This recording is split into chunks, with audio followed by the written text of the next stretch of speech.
Abra sua Bíblia em Efésios.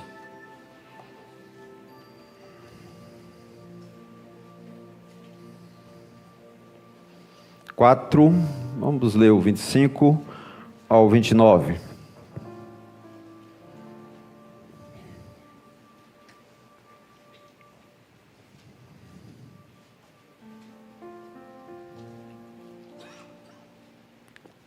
Efésios 4, 25.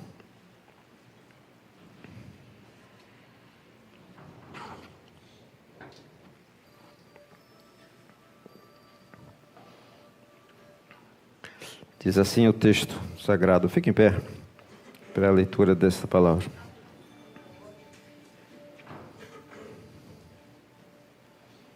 Por isso, deixando a mentira, fale cada um a verdade com o seu próximo, porque somos membros um dos outros. Irai-vos, não pequeis. Não se ponha o sol sobre a vossa ira, nem deis lugar ao diabo. Aquele que furtava, não furte mais, antes trabalhe, fazendo com as próprias mãos o que é bom, para que tenha com que acudir ao necessitado.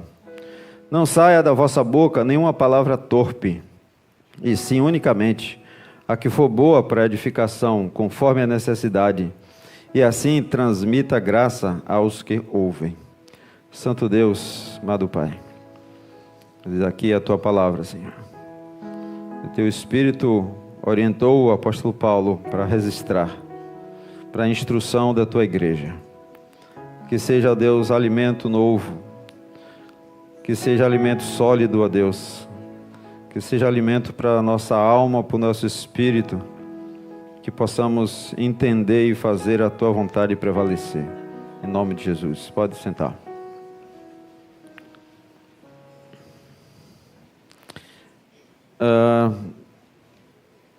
Muita gente fala que você vem para o Evangelho do jeito que está. Isso é verdade. Venha para o Evangelho do jeito que você está, do jeito que você é. Mas esse texto diz que depois que você chega, você tem que mudar. Para vir é do jeito que está. Pode vir só, como dizia meu avô, a carcaça. Mas quando chegar aqui, tem que consertar tudo. Estava mentindo, deixa de mentir. Estava roubando, deixa de roubar. Estava lá adulterando, deixa de adulterar. Porque o Evangelho vai mudar sua vida. O pastor Abraão, lá da IBAN, diz assim: todo mundo é bem-vindo ao Evangelho, mas saiba que ele vai influenciar na sua vida. Mas não é sobre esse assunto que eu quero falar. Normalmente a gente não fala muito desse assunto em igrejas batistas, pelo menos a gente não vê tanta gente falar, né? Mas eu queria falar sobre, mais especificamente, o versículo 27. Não deis lugar ao diabo. Não deis lugar ao diabo. A tarefa que Deus deixou à igreja, uma delas, são várias, é de expulsar demônios. E se demônios podem ser expulsos é porque eles estão em algum lugar, em algum corpo. Eu queria falar de 3 tipos de influência maligna.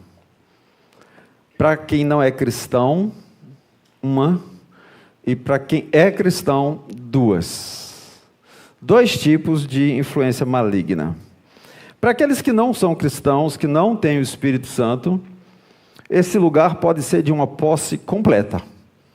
O que o texto bíblico vai chamar de possessão. Um controle total de vontades.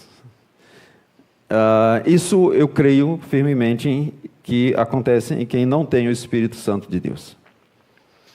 Para quem é convertido, para quem tem o Espírito Santo de Deus, eu queria que você entendesse que você, como está aqui, a maioria eu creio que tem essa experiência com Jesus, você pode ter 2 tipos de influência maligna. Eu vou chamar de oposição e opressão. Ora oposição, ora opressão. O certo é que todos terão oposição ou opressão, a depender do estilo de vida de cada um. Essa palavra lugar que o apóstolo Paulo usa no versículo 27, ela pode ser também traduzida como oportunidade. Oportunidade, ou seja, o diabo encontrou uma oportunidade de atuar na vida de alguém. Então, imagine que este inimigo, ele é alguém que está procurando uma oportunidade. Você já passou em uma loja e estava escrito assim, vaga de emprego, aceita-se currículo. Alguém passa ali naquela rua, naquela loja, vê aquele anúncio e diz, opa, uma oportunidade, né? De eu assinar a carteira aqui, de eu trabalhar. E o texto de Jó diz que Satanás estava rodeando pela terra. De onde vem? Aí Deus pergunta para o diabo, de onde vem? Aí ele vai dizer o quê? De passear pela terra e rodear por ela, inclusive passando em Serrinha também. E aí, imagina que o diabo passa na casa, na vida de algumas pessoas, e está escrito lá, emprega-se capeta com carteira assinada. Alguém deu uma oportunidade para ele, a gente vai ver como é que alguém pode dar oportunidade ao inimigo das nossas almas trabalhar. Uma outra maneira que nós podemos sofrer a oposição maligna não precisa dar oportunidade para sofrer uma oposição, basta querer fazer a vontade de Deus. É a oposição à obra que Deus quer fazer. Se você está na missão dada por Deus, você vai enfrentar oposição. Mas a Bíblia diz que as portas do inferno não prevalecerão. A igreja vai avançando à medida em que o tempo vai chegando ao fim. E o diabo vai querendo frear a igreja. Conseguem na vida de alguém, de alguns, porque simplesmente paralisam completamente aquela pessoa. Mas, como nós poderemos ver essas situações? A possessão, a oposição e a opressão. Alguns podem até pensar, bom, já que o diabo ataca quem está fazendo a obra de Deus, deixa eu ficar aqui quietinho que ele não me vê. Na realidade, esse é o tipo de opressão mais eficaz que existe. É quando nada está acontecendo. Se nada está acontecendo na sua vida, é porque você está colaborando com o inimigo. Porque ele não te olha como inimigo. Talvez te olhe como aliado. Que responsabilidade. Porque se as trevas lhe odeiam, e se a expansão do ministério envolve uma ação da igreja, você vê o pastor Fernando Felar, ele vai querer paralisar a igreja, e vai mexer com tudo e com todos. Usou o Império Romano, não deu certo, fizeram peça, a Babilônia não deu certo. Mas o que dá muito certo é a passividade que pregamos algum tempo atrás. Um exemplo da oposição, para você entender o que eu estou falando, está em 1 Tessalonicenses 2,18. O apóstolo Paulo enfrentou.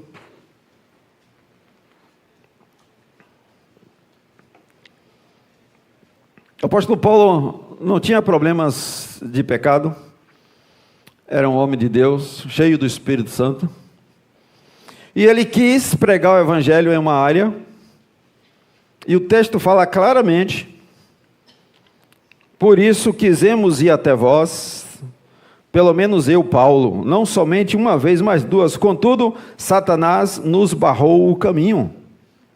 Veja, um homem cheio de Deus, cheio do Espírito Santo, ainda assim sofreu uma oposição maligna, demoníaca. E não é porque ele tinha pecado, não.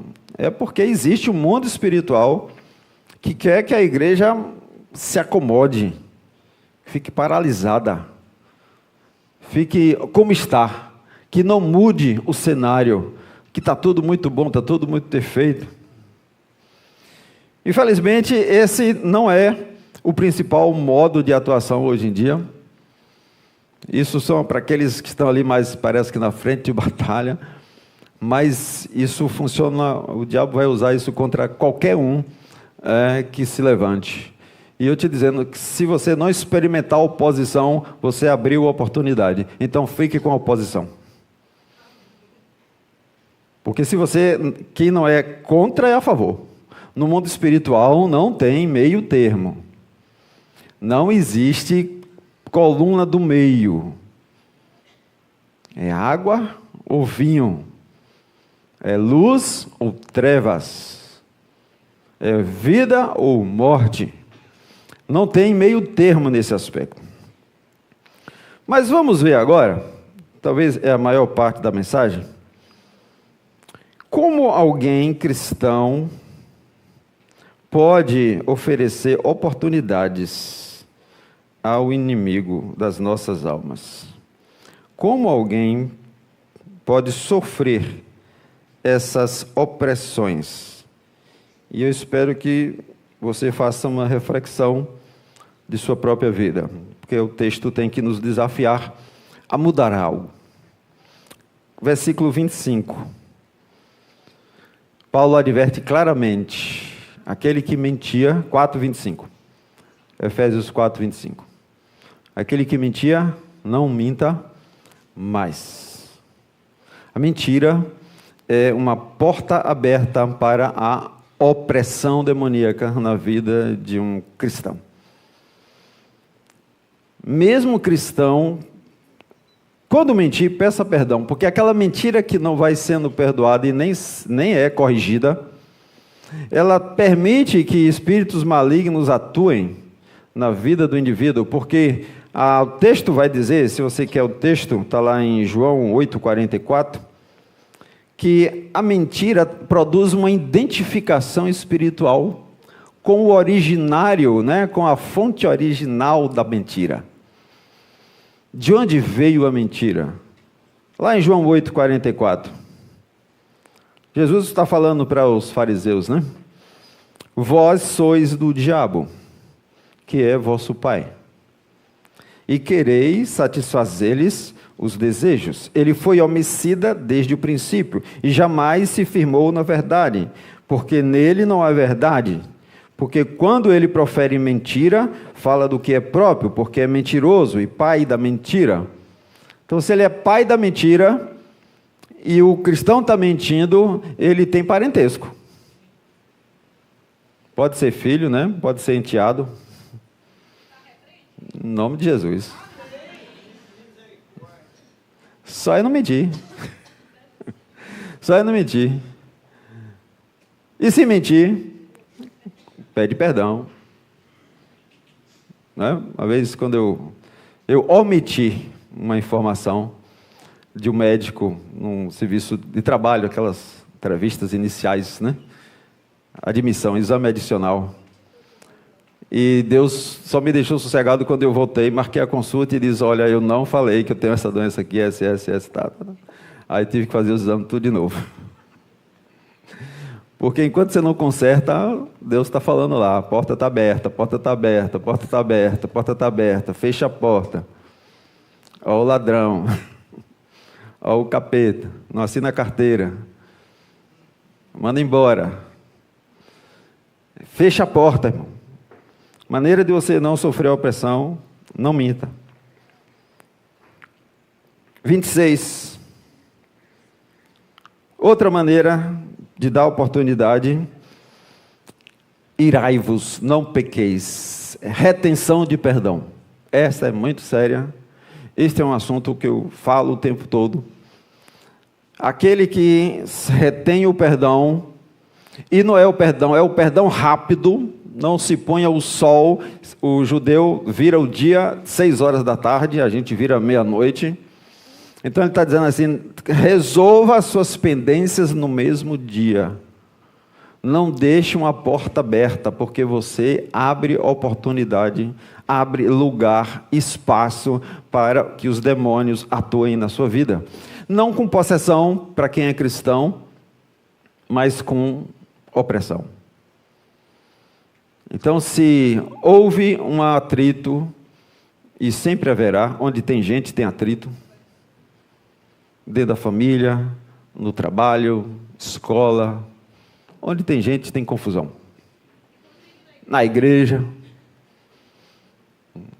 Se tem confusão na igreja, meu irmão, não adianta mudar de banco. Não adianta. Sai lá na porta, irmão, vamos fechar a porta hoje?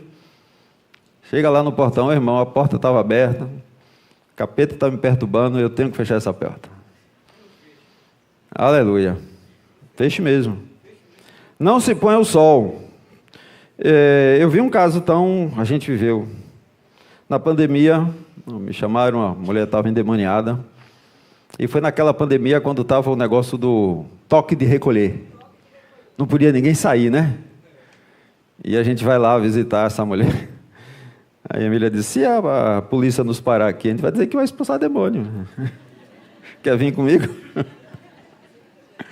E aí estava lá uma mulher, coitada, Jesus. O marido filmou, aqui é o filme dela, não quero ver não. Na realidade, por que é que ela ficou... Ela não era uma cristã. Ela ficou possessa porque ela não conseguia perdoar o pai.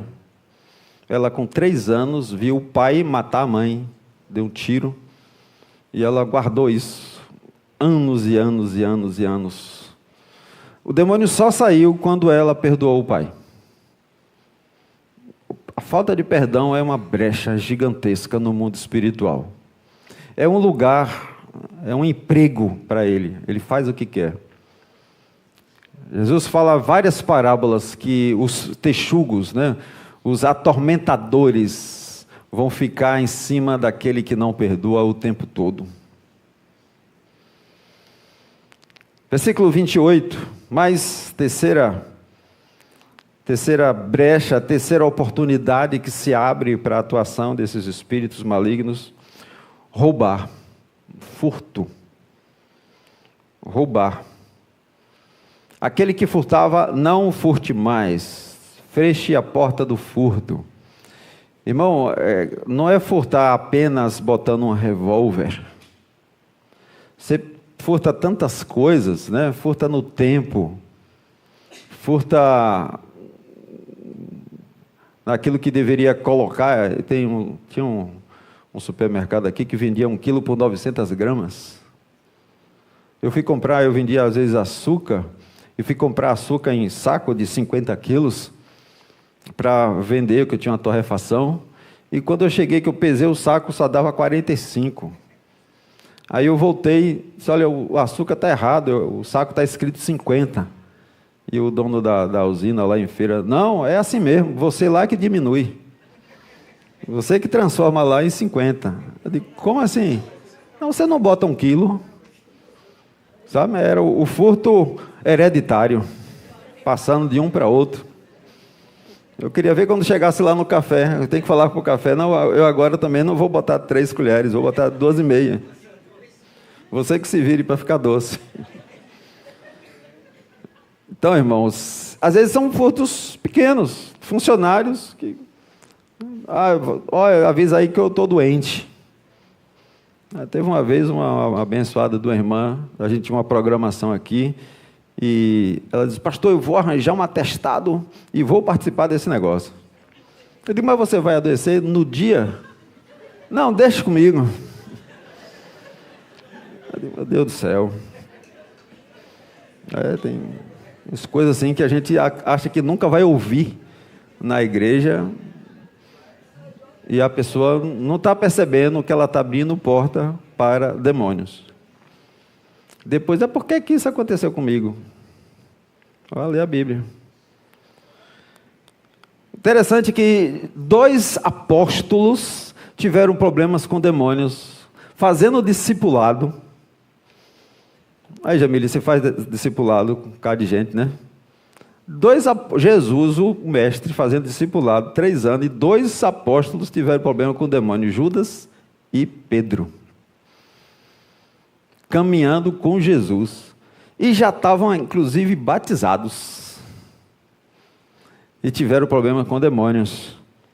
Você sabe por que Judas ficou endemoniado? A Bíblia diz claramente, lê o texto aqui, lê Lucas 22, 3. O texto a informação é textual, literal. Ora, Satanás entrou em Judas. Ele não fala isso em Pedro, mas em Judas o texto é bem claro. Satanás entrou em Judas, chamado Iscariotes, que era um dos 12, caminhando com Jesus, batizado, fazendo discipulado 24 horas. Imagine aí. Participou da ceia, da última ceia. Mas você sabe por que Satanás encontrou uma oportunidade de emprego na vida de Judas? O texto de João 12, 4 explica, porque a Bíblia explica a própria Bíblia, não preciso de um outro livro para explicar a Bíblia. Ela é autoridade sobre todos os livros. João 12, 4. Mas Judas Iscariotes, um dos seus discípulos, o que estava para traí-lo, disse: por que não se vendeu este perfume por 300 denários e não se deu aos pobres?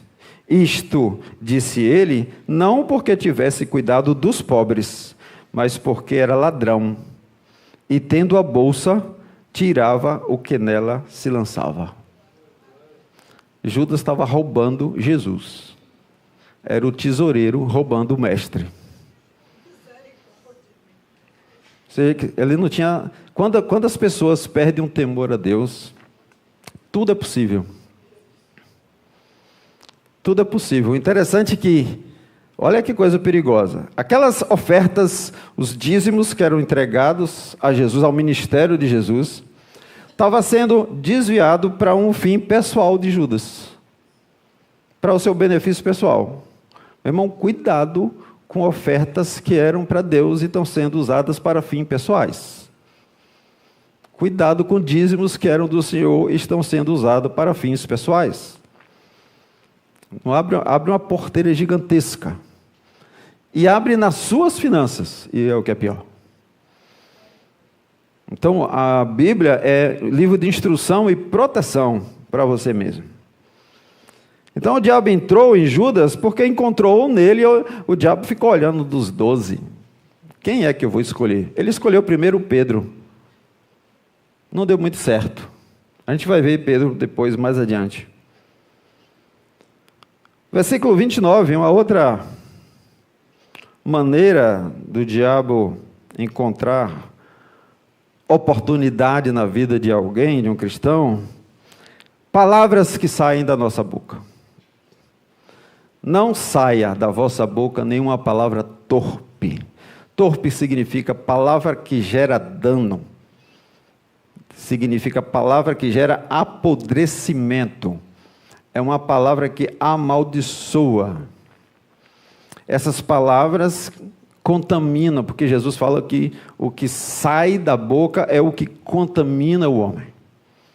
Às vezes, quando eu estou trabalhando com dependente químico, eu pergunto a eles: o que te trouxe no centro? Aí alguém vai falar: foi a cachaça, foi o crack, foi a cocaína, foi a maconha. Não, nada disso. Nada disso contamina você. A cachaça entra pela boca, sai pelo xixi. O crack entra pelo nariz, pela boca, sai na respiração. O que lhe contaminou foi a primeira mentira que você contou para sua esposa ou para sua mãe. Onde é que você estava? Mentiu. O que você estava fazendo? Mentiu. Usou o quê? Mentiu.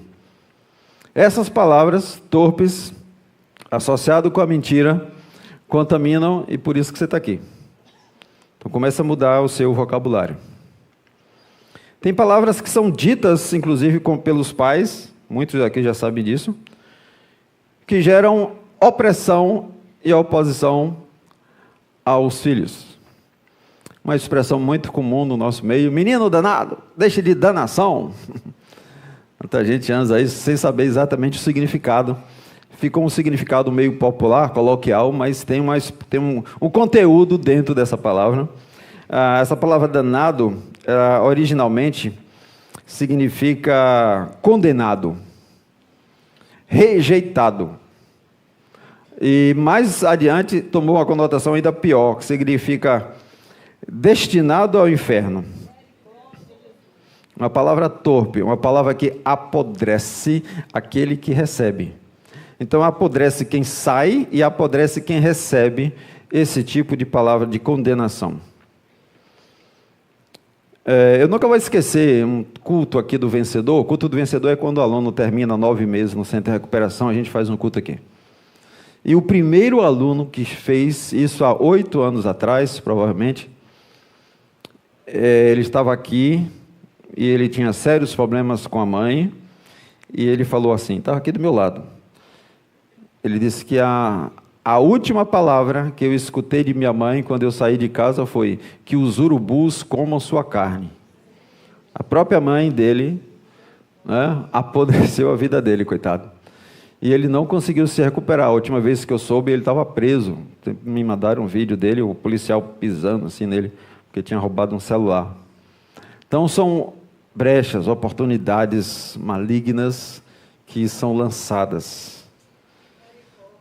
E Pedro, irmão? A Bíblia fala que em Marcos 16, Pedro teve uma ideia brilhante: proteger Jesus. Jesus começou a falar, Pedro, importa ir para Jerusalém, sofrer nas mãos dos anciãos. E aí Pedro perdeu a paciência com Jesus. Senhor, não fale isso. E aí o versículo 22, 16, 22 de Mateus. E Pedro, chamando-o à parte, Pedro chama Jesus e tem uma brilhante ideia, começou a reprovar, dizendo, tem compaixão de ti, Senhor. Olha aí, para que esse negócio de sofrer em Jerusalém? Tem compaixão de ti, Senhor, isso de modo nenhum te acontecerá. Você é o Messias. Eu já lhe falei lá atrás que tu é o Cristo, Filho do Deus vivo. Você já viu o Cristo, Filho do Deus vivo, sofrer? Você é rei. Aí Jesus, misericórdia. Esse não entendeu nada. Está possuído. 23. Mas Jesus, voltando-se, disse a Pedro, arreda, Satanás. Ou seja, para trás de mim, Satanás. Tu és para mim pedra de tropeço, porque não cogita das coisas de Deus, mas sim da dos homens. O que é isso? Satanás tentou Jesus lá no deserto. Não deu certo. As necessidades de Jesus não funcionou. Torcer a Bíblia não funcionou. Satanás então ficou procurando ali entre os 12. Vamos usar um aqui. Já que eu pessoalmente não funcionei, talvez um auxiliar. E aí Pedro vai tentar, com uma ideia boa, né, tirar Jesus da missão. Veja o que a gente falou. Quem está fazendo a missão sofre oposição. Pedro, naquela hora, é um instrumento do diabo para se opor à missão de Jesus. O diabo se opôs à missão de Paulo e está usando Pedro para se opor à missão de Jesus. Ou seja, e qual foi a palavra torpe de Pedro? A palavra torpe de Pedro foi tentar corrigir Jesus. Uma boa ideia. O inferno está cheio de boas ideias. Está cheio de boas intenções. É o discípulo reprovando o mestre. O mundo está cheio disso. O mundo está cheio de exemplos bons, parece que tem frases boas. Por exemplo, a gente precisa permitir que as mulheres abortem porque elas estão morrendo. Mulheres estão fazendo aborto escondido. Que absurdo. Isso tem que ser legalizado. O SUS tem que pagar isso. Parece uma ideia boa de proteger a mulher, né? Mas isso é malignidade pura. Criança nasce trans e elas estão no corpo errado. A gente precisa dar medicamentos logo cedo para que elas não sofram. Ideias do maligno, né? Para trazer só morte e destruição. Consumir maconha não é crime, crime é vender. Se lhe der de graça. São boas ideias, né? Soam bonito, vira frase de efeito, as pessoas começam a defender, marcha para maconha. Uma outra causa de opressão maligna, opressão demoníaca, eu queria discutir o caso de Saul. 1 Samuel 15, 22. Saul simplesmente ficou possesso. Saul é um daqueles casos no Antigo Testamento. O Espírito Santo vinha sobre uma pessoa, vinha sobre um profeta, um rei, um sacerdote, e esse Espírito Santo poderia ser tirado. No Novo Testamento, o Espírito Santo vem sobre a igreja e ele é selado. Mas ele pode ser apagado, não extinto. Mas Saul perdeu o Espírito Santo.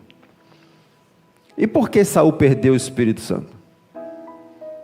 Vamos ver em 1 Samuel 15, 22. Porém Samuel disse: tem porventura o Senhor tanto prazer em holocaustos e sacrifício, quanto em que se obedeça a sua palavra? Eis que o obedecer é melhor do que o sacrificar, e o atender melhor do que a gordura de carneiros. Por que Samuel falou isso aqui? Eu não tenho tempo de explicar todo esse contexto. Deus tinha dado uma ordem a Saul, uma ordem direta: vá, mate os amalequitas, completamente destrua tudo, inclusive o seu rei, animais. E Saul, por pressão do povo ou interesse pessoal, ele descumpriu uma ordem direta de Deus. E isso foi suficiente para que ele perdesse o Espírito Santo de Deus. E esse versículo 23, eu queria que você prestasse atenção nesse texto. O texto diz: porque a rebelião é como o pecado de feitiçaria, e a obstinação é como a idolatria e culto a ídolos do lar. Visto que rejeitastes a palavra do Senhor, Ele também te rejeitou a ti, para que não sejas rei. Desobedecer uma ordem direta de Deus e praticar magia negra tem o mesmo efeito. Desobedecer uma ordem e praticar feitiçaria está no mesmo nível. E isso traz atormentadores para a vida de quem faz isso direto. Não sei quantos aqui conhecem um pintor famosíssimo. Eu considero o segundo pintor mais famoso do mundo, que é o Vincent van Gogh. O primeiro é da Mona Lisa, Leonardo da Vinci. Esse Vincent van Gogh tem os quadros mais caros do mundo. Alguém tem algum quadro de Van Gogh em casa aqui? Deve estar em torno de 30 milhões de dólares, coisinha assim, baratinho. Van Gogh foi um desobediente a Deus. O mundo valoriza desobedientes a Deus. O mundo exalta os prostitutos, os ladrões, os corruptos recebem elogio. Van Gogh era um rebelde. Ele tinha um chamado missionário ou pastoral. Deus mandou ele ir para o seminário e ele não quis. Ele preferiu ser pintor. A história vai contar que ele morre louco, atormentado, cortando um pedaço de orelha. Ele se autodecepa, atormentado, né? Espíritos malignos, atormentadores, porque desobedeceu uma ordem direta de Deus, uma ordem clara de Deus. É considerado a feitiçaria. E aí, falando agora de feitiçaria, os pactos feitos com as trevas, os pactos malignos feitos com trevas, são portas abertas de oportunidade para a vida do indivíduo, inclusive do cristão. Pastor, crente faz pacto.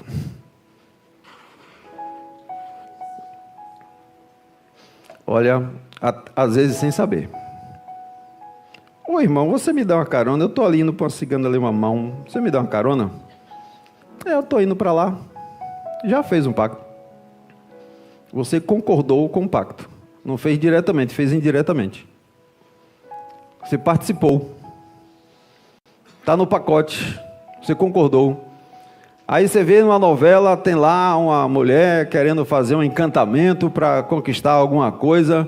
e ela é sua atriz preferida, aí você está torcendo por ela, fez um pacto. Se associou, concordou, colocou lá a sua vontade, dizendo, eu concordo com isso. Por que que a gente... Meu irmão, ou você é radical no reino, ou você não vai ser um cristão bem-sucedido. Vai ficar indo e voltando em algumas áreas da sua vida. Esses pactos precisam ser quebrados, inclusive. Precisam se arrepender e passar o sangue de Jesus. Pacto vale até que ele seja quebrado. Quando a gente estava fazendo evangelismo aqui na praça, tem muitos anos, muito antes da pandemia, um rapaz se aproximou e ele falando que tinha feito um pacto com o diabo lá para ficar rico e que disse que funcionou. Ele disse que em 6 meses, ele disse que nunca viu tanto dinheiro entrar no bolso dele. E interessante que ele tinha uma carta da irmã dizendo assim, fulano, quebre esse pacto, depois desse pacto sua vida foi só ladeira abaixo, ele virou um mendigo, né? Interessante que ele falava com orgulho do tempo bom quando o dinheiro estava entrando. Dizia, o pacto está valendo. Vamos quebrar. Quem disse que ele conseguiu quebrar? Não conseguiu, não. Eu falei, fale aí, fale. E ele disse, não sai, pastor, não sai. Ele quebrou ontem, lá no centro de recuperação. Eu disse, está lembrado? Porque ele sumiu, depois voltou. Eu disse, hoje, vamos, lembra daquilo lá? Ele já tinha até esquecido. Está quebrado. Mas... voltando para quem não é cristão, que abriu pacto, essas portas levam a demônios possuírem pessoas. Qualquer tipo de ocultismo, tá? Horóscopo, leitura de mão, trabalhos, encantamentos. Qualquer coisa disso leva uma pessoa a ficar possessa. Mas tem um problema. Se você sofre, tem alguém que sofre com essas questões espirituais, e ele só quer se livrar do demônio, isso é um perigo, se ele também não quer Jesus.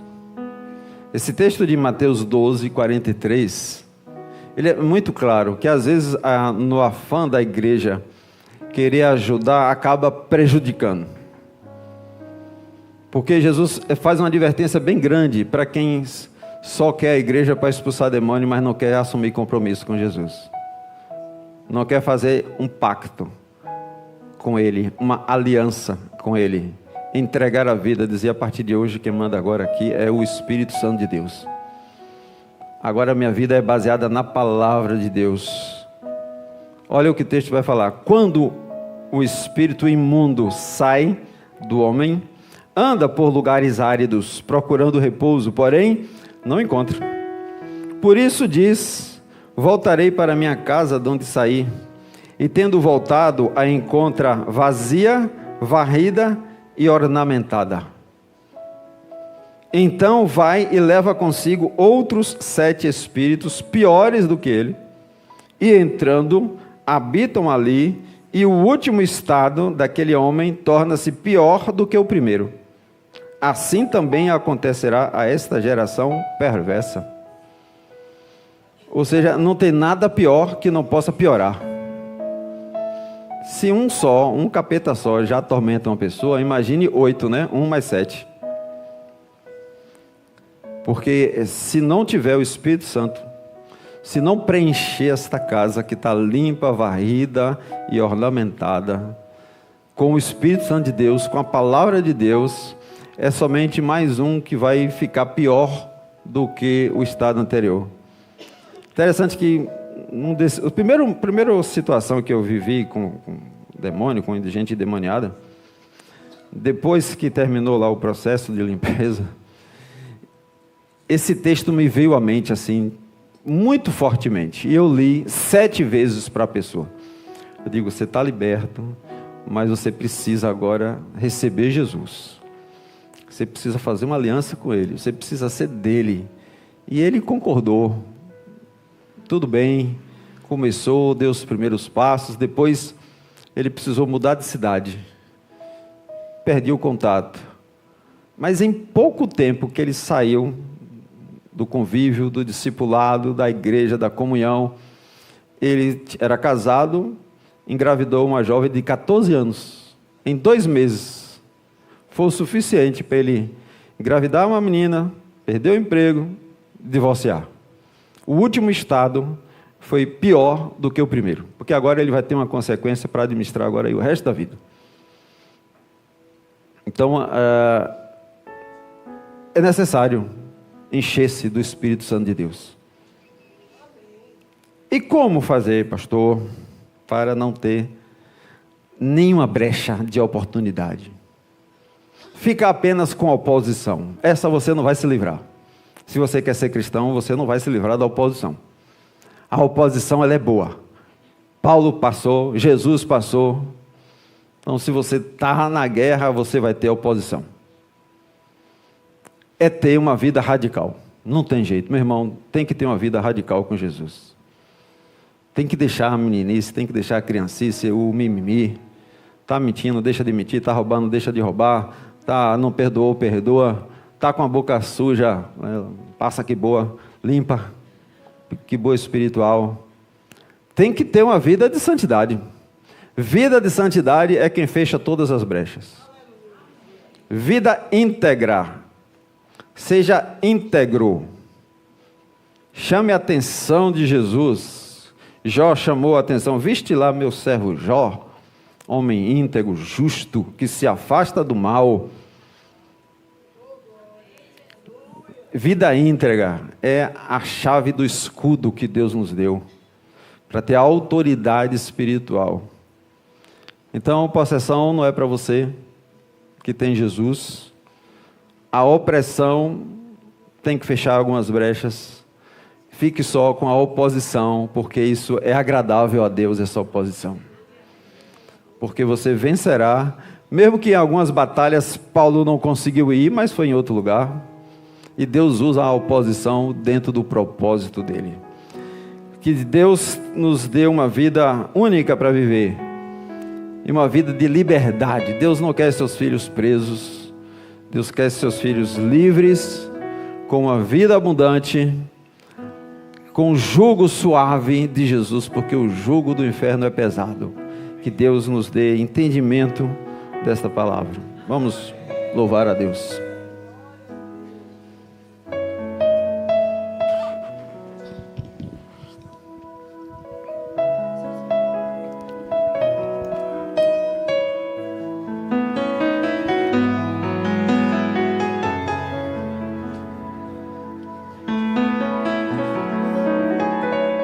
Espera o melhor de nós. Amém, Jesus.